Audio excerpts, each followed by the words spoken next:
Do you feel stuck in the yo-yo dieting cycle? Do you sometimes feel frustrated that you keep reaching for the snacks at night and you seem unable to stop? And you just feel you don't have any willpower? In this episode, I've pulled a special clip from a training video I did for my free community group a couple of years ago. In this training, we talked about unhelpful strategies that you can happily stop doing. How to not let the fear of weight gain get in the way of implementing a more regular eating pattern that actually helps you lose weight, instead of staying stuck in a yo-yo dieting cycle. How to use our knowledge of neuroscience to our advantage to succeed in weight loss or in life. And the simple secret weapon that will help you stay consistent. So get ready to take notes because you need this secret weapon. Enjoy! Hello and welcome to the NutriPsych podcast, where I give you bite-sized practical tips and advice on how to go from yo-yo dieting, emotional eating, and binge eating to achieving permanent weight loss results without counting calories, cutting out your favorite foods, or spending hours at the gym. My name is Helen and I'm a qualified nutrition consultant. After spending more than a decade and hundreds of pounds on diets, feeling ashamed and embarrassed about my body, losing and gaining the same weight like it was my job, I finally cracked the code to permanent weight loss results and lost more than 25 kilograms and kept it off. Now, it's become my mission to help you do the same so that you can say goodbye to yo-yo dieting, emotional eating, constant snacking, nighttime eating, and binge eating, all without feeling starved or deprived. If that sounds like something you are interested in, let's dive in. Hey everyone, Helen here. It's been a while since I did a training, so I'm so excited that you are here, because today we are going to talk about the one secret weapon that you need to beat overeating for good. You are likely here because you've been looking for a solution, and you've likely tried so many different things before, and nothing's worked. And this secret weapon is so easy but will make your results last. So if you feel out of control around food, whether it's binge eating or have crazy cravings, just can't stick to a diet, struggle with emotional eating, or you're just obsessing about food constantly, basically any form of overeating, then this training is for you. So when I use the word binge and you don't relate to that, and that's okay, the strategies that you need for different forms of overeating are so similar, and this video will still be relevant. So we are going to go through the secret weapon you need to regain control over food and to create the life with freedom that you truly deserve. And you'll learn why your past attempts didn't work and how to eat normally again without counting calories, macros, or fighting with your willpower all the time. And if you've been in my world for a while, you've likely heard of the 3-2-0 structure, because that's the foundation of all my work and the most important step that you need to take. And yet I've heard a lot of people scared to start this, because they are scared of gaining weight if they eat regularly and stop cutting out foods or restricting in other shape or form. So we'll go over the fear of weight gain too. And more importantly, you'll learn how the brain works and use that to your advantage for long-term success. So you can lose weight once and for all. No more yo-yoing, and no more starting and failing a diet and starting over again. But of course, this isn't a quick fix. You probably know this by now, but I just thought I'd remind you. So if you are looking for a quick fix or a magic pill, so to speak, then you can stop this video now, because you'll just be frustrated. In this video, you'll learn how to replace your current habits with new habits that will get you closer to your goals. How you eat, your thinking patterns like your self-sabotaging behavior, emotional eating, constantly picking at foods, cravings, nighttime eating, these are all habits. So we are going to replace them with new habits. And you've likely heard of different research studies that estimate how long it takes to create habits.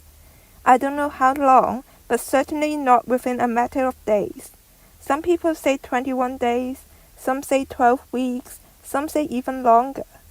So unless you do the work, put in the conscious effort, you won't succeed. So you've really got to be committed and motivated to change. So as you know by now, this secret weapon you need is habits, which for the context of this training include your eating, your daily routine, your thinking style, your thoughts, and your coping skills, etc. And everything you learn in this training is backed by neuroscience. So in case you don't know me by now, my name is Helen and I'm a nutrition consultant with additional training in psychology and counseling. And like you, I struggled with my weight and my eating for many years. I tried different diets, but they not only didn't help, but I also gained weight and my life was very unhappy because I felt embarrassed and ashamed. It was like I had this deep secret that I had to hide from everyone around me. So trust me when I say I understand what you're going through right now. So for the last few years, I've been working with women to stop yo-yo dieting, overeating, binge eating, and emotional eating. And one thing that's vital for long-term success is habits, not willpower or motivation, because these are basically just feelings, and feelings change all the time. But our brains rely on habits, and habits are what we resort to when we are tired, upset, and stressed. So in this training, we'll go through how to build these habits so that you can take back your control over food too. But before we cover that, let's start with what's unhelpful. A lot of people, when they first came to me, tell me that they've been trying to tackle their past issues or traumas so that they can get over the past and hopefully reduce their emotional eating. But the first shift that you can make is that you can stop looking for these past traumas or triggers, because that's unnecessary.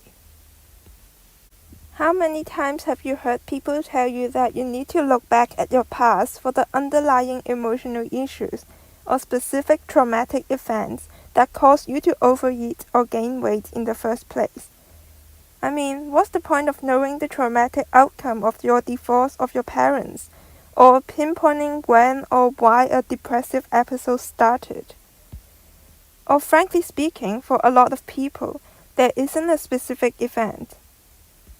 And even if there was, focusing on what's triggering your overeating episodes right now is a lot more helpful when it comes to breaking these habits.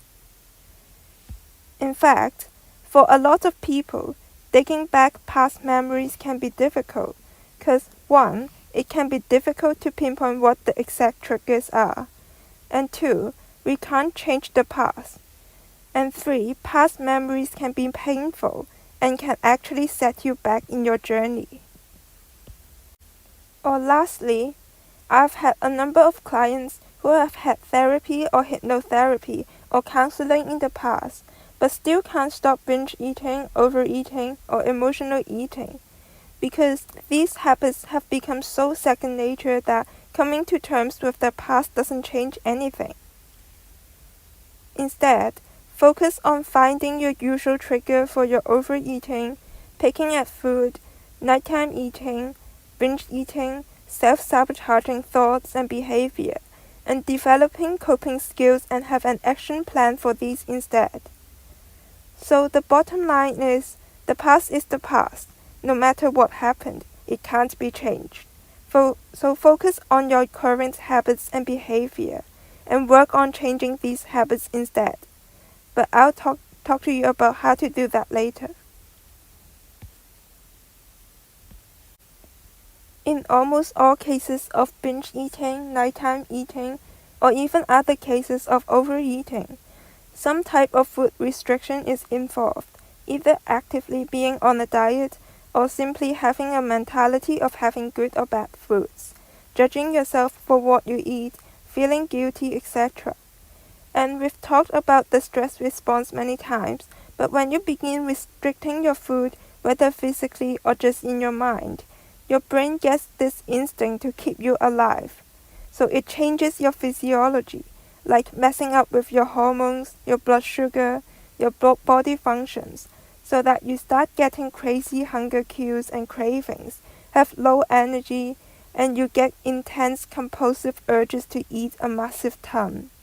And when you give in, your brain becomes happy, and the reward system lights up, and you feel happier than you would if you weren't on a diet. But after you've broken your diet, you aren't happy, because you're supposed to be on a diet and you just failed. So you restrict again, and your brain sends you even stronger signals and urges, and you fail again. And this cycle goes on and on and on, and you hate yourself for not having the control and willpower, and for not being able to resist these urges. But this is not your fault. However, this vicious cycle is technically also a habit, because you've repeated this enough times over the years.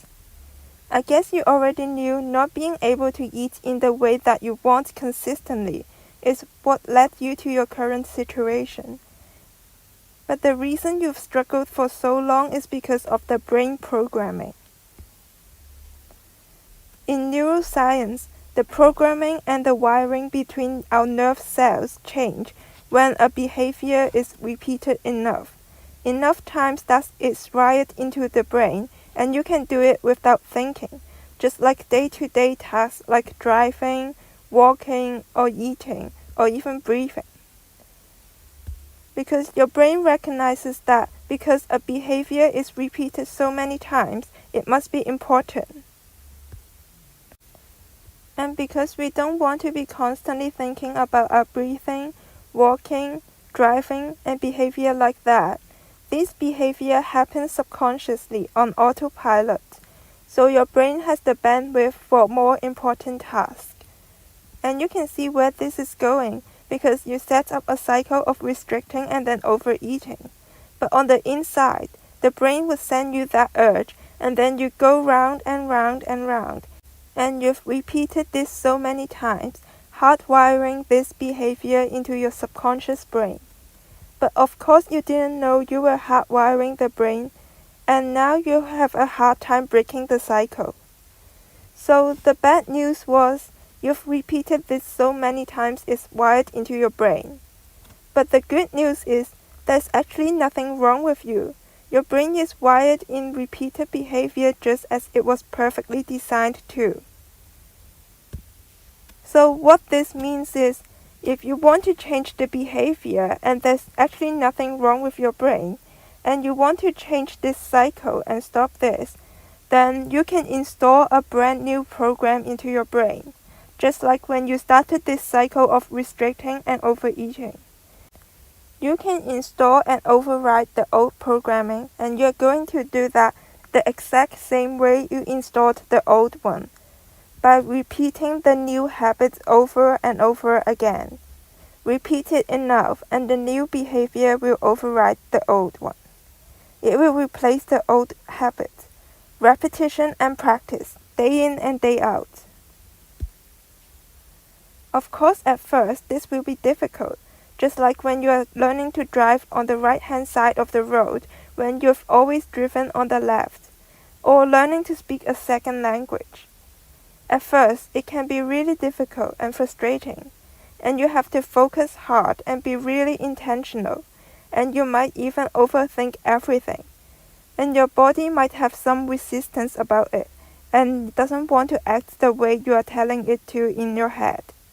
But as you gain the skills and you've got enough repetition and practice, putting your new desired habits into practice starts getting a lot easier and a lot more natural, and eventually becomes automatic, because this new behavior is wired into your subconscious brain just as it should be. Use it or lose it, right? So stopping the vicious cycle of dieting and overeating will only happen if you practice new habits, which become more desirable behavior, new thoughts, and new emotions around food until they become automatic. You must fire and wire a new default program into the subconscious brain. We all know habits are what we need in weight loss and weight maintenance, but ultimately, habits are what are sustainable. Your old habits got you where you are now, but new habits will get you where you want to be. However, installing a new program into the brain isn't that easy. Just think of your brain like a computer, and when you try to install something new, your brain will get defensive and will fight back, just like the firewall in your computer. So, here are what you need to do instead. First, you need to nourish your body and mind through having enough food and self-care. And as I said, I'm a huge proponent of the 3-2-0 structure because it mimics how a non-dieter would eat during the day and will help you re-establish that trust in your body. Unfortunately, this is also where a lot of resistance show up because you've likely been dieting for many years or even decades. So you are really worried about eating more regularly and giving your body enough fuel because that just sounds counterintuitive. But what you're doing just fuels this vicious cycle again and fires up all the physiological reactions that cause overeating, like I said. Years of dieting has left you unable to sense your hunger and fullness cues accurately. And when you are trying to regain control over food again, you need a simple framework like the 3 meals and 2 snacks structure that your brain can anchor to, because it has no uncertainty and there is no room for negotiation around meal times. You need some form of structure to prevent panicky feelings and out of control feelings in the beginning. You simply can't go from being in a cycle of restricting and overeating to eating freely. That's just not how your body or your brain works. However, this is not a diet. It's simply there to help you work with your body again. There's no restriction on what you can eat, calorie amount, checking food labels, or nothing like that.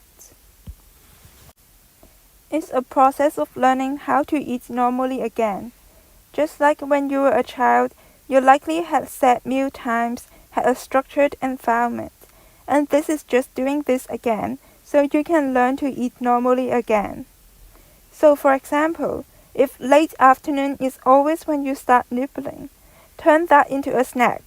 This gives it more structure and also takes away the guilt. When your brain knows the next food time is coming, the pressure reduces dramatically to look for food. And of course, you need to satisfy both your physical needs, like meeting nutrition requirements, and also psychological needs, like your cravings and eating what you like.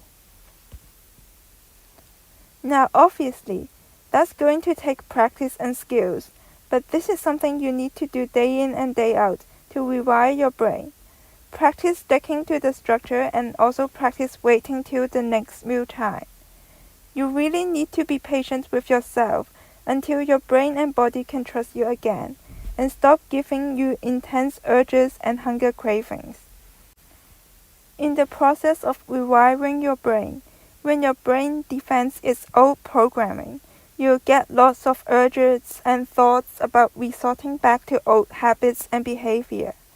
Thinking patterns like just one bite or I'll start this tomorrow or on Monday. As I said, thinking patterns are also habits, and by actively assessing and untwisting these thought patterns, they can be changed too. One of the biggest thought distortions is the fear of weight gain. So let's take a closer look at this fear. You try to stick to a limit of 1200 calories, which is a number I hear women try to stick to over and over again. Maybe you succeed on one day, but you fail every other day and eat like 4,000 calories over the course of a week. That might add up to 16,800 calories. However, if you try to eat consistently throughout the day, Maybe your average calories is between 1800 to 2000 calories per day. Your total will only be 12,600 to 14,000 per week. So see how you are actually setting yourself to gain weight instead of lose weight if you continue to try to stick to a limit that isn't sustainable and will leave you starving and will leave your body fighting back. And I'm not even talking about huge binge eating episodes here. I know when I was struggling myself, there were times I could eat up to 10,000 or 15,000 calories in a day. So the 3-2-0 structure still applies, whether you struggle with huge binge eating episodes or just overeating or picking at food, this is still relevant. One thing to keep in mind though, there's a difference between temporary weight gain, water retention, bloating, and real weight gain. Sometimes in the beginning, as you start to eat more regularly, your body is adjusting to this change and holds on to extra weight. But once your body gets used to this consistent access to food, it normalizes and releases the weight gain. So some people find it helpful to refrain from weighing themselves in the beginning or reducing the frequency of weighing themselves. Just remember, weight fluctuations are normal. They happen within a day, throughout the week, and throughout the month, and way too many factors can affect your weight. And don't forget, when you are trying to diet and restrict, but then you fail, you also feel defeated, frustrated, and upset too. There's one more thing to remember. When you're trying to replace your old eating habits, your old thinking patterns, and your behavior with new ones, and thus, slip-ups will happen. A lot of people who diet or struggle with food also have this black and white thinking pattern, and one small mistake turn into a binge and start tomorrow. The sooner you get back on track with your new habits, the sooner you build your new habits. The new programming doesn't get deleted all at once. Think of it like learning a new skill, like you're learning a new language. Just because you have failed a test once doesn't mean you've forgotten the language and you have to learn from the first lesson again. You just get back up from there and learn from the experience. Practice, practice, practice. See this as a skill that can be practiced and improved. Break down your negative self-talk and identify specific components of your self-sabotaging behavior. Identify these negative self-talk and identify when it turns into self-sabotage. Get down to the experience. What was happening in your brain? What were you doing? Identify what you can change next time. Perhaps when you're telling yourself to have that just one bite when you're tired at night, next time instead of complaining how tired you are, replace the dialogue with a new narrative. Tell yourself that you're supposed to feel tired when it's night time and after a long day, and going to bed is what will help instead. Or maybe you can just replace your negative self-talk with a mantra. Just a reminder, your old habits took years to build and reinforce, so chances are it's going to take a little while for you to replace them with new habits. Always go slow and take it step by step and consistently. The chains of habits are too weak to be felt until they are too strong to be broken. And this quote applies to both undesirable habits and desirable habits. Just like you were unable to feel your old habits getting strong, you might not be able to feel that you are making progress with your new habits, but stay consistent and be patient. A good way to stay motivated with change is to recognize what you have achieved and celebrate every win, big or small. This helps strengthen the new programming that you're trying to install into your brain. So you already know that I'm huge on habits. So here are a few tips that I want to give you when choosing your habits. First, focus on habits that you can control, like doing something instead of stopping an action. If you choose to focus on stopping an action, like stopping binge eating, it's difficult because it's part of the habit and you need to replace this habit. It would be very frustrating and demotivating if you choose a habit like quitting an action. So focus on doing something instead of not doing something. Second, one thing at a time. Less is more. In the book, The Power of Less, the author achieved success in 7 areas, including stopping smoking, losing 40 pounds, running marathons, becoming a vegetarian, increasing his income, and writing books and getting out of debt.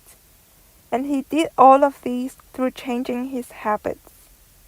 And it's worth mentioning that he managed all of these in a 2-year period despite having 6 children.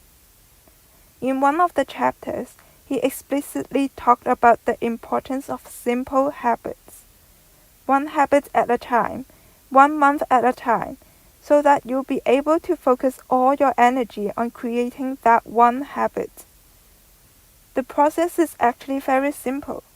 Choose 1 habit per month, 1 at a time. Just choose something that's relevant to your goal. Write down your plan for each day. Set some goals and have an accountability system so you can stick to your plan. When you're just starting, choose easy and simple habits. Assess and review your progress from time to time and make adjustments. Some habits you might want to consider to start with might include having a nourishing breakfast every morning, adding a portion of fruit or veggies each day, drinking 8 cups of water each day. Whatever you choose, start with 1 and build on that habit later on. It's been shown that when you try to change just 1 habit at a time, the likelihood that you can still sustain that habit after a year is more than 80%. On the other hand, if you focus on 2 habits at a time, the chances of success is less than 35%. And if you try 3 habits or more, the success rate is less than 5%. So to put it simply, you need to simplify and to tackle 1 basic habit at a time. Practice the habit for a few weeks until it becomes a habit, and then, and only then, you can move on to a new action. There are a few reasons why people stay stuck. It could be that they have no idea what to do. But if you've been in my world for a while, this shouldn't be the case for you. A lot of people don't take any action, so they don't make any progress. This and the last reason, not being consistent, are the most common reasons people don't reach their goals. They give up as soon as they have a slip up or when they feel stuck. So here's what I'm here for. I'm here to guide you step by step and break your goals into smaller steps for you, so that you know exactly what to do and that you follow through. Today, we mentioned how your eating habits or behavioral patterns like yo-yo dieting, emotional eating, constant snacking, binge eating, nighttime overeating, even your thinking patterns, or even things like self-sabotage, they are all habits that you've developed and reinforced through repetition over the years. The good news is, with repetition, new habits can replace those old ones. Your brain can be reprogrammed. It just takes practice, time, and patience until these new habits become second nature, and you don't have to think twice about this behavior or thoughts. I've just given you an overview of how the brain works and how this relates to overeating behavior, and how this can make or break your success. So now you need to actually put this into practice and create new habits, replace old ones, and be consistent with it. This could be difficult for some people, especially if you've been struggling for a while. So if you feel that you know you want to replace your old habits with new ones, and you want a step-by-step system, so you no longer have to jump on and off diet or stay stuck with the old habits that you want to stop. Because remember, the more you repeat these habits, the more hardwired to the brain they become, and the more difficult they are to change. So if you want to fast-track your progress and stop spinning the wheels with a proven path, here's how the Stop Binge Eating program can help you. We help you re-establish your eating patterns and make sure your eating pattern is sustainable while still supporting your goals. You learn strategies to deal with emotions, thoughts, urges, and cravings, and you learn to develop new habits and structure and boundaries for your day-to-day life and eating so that you don't resort to old habits. Instead, you have the space to replace these old habits with new ones one step at a time. The best part is, change takes time, and I don't want you to rush the process. Because remember, I want you to focus on just one habit at a time. That's why there's no limit on how long it takes to complete the program once you enroll.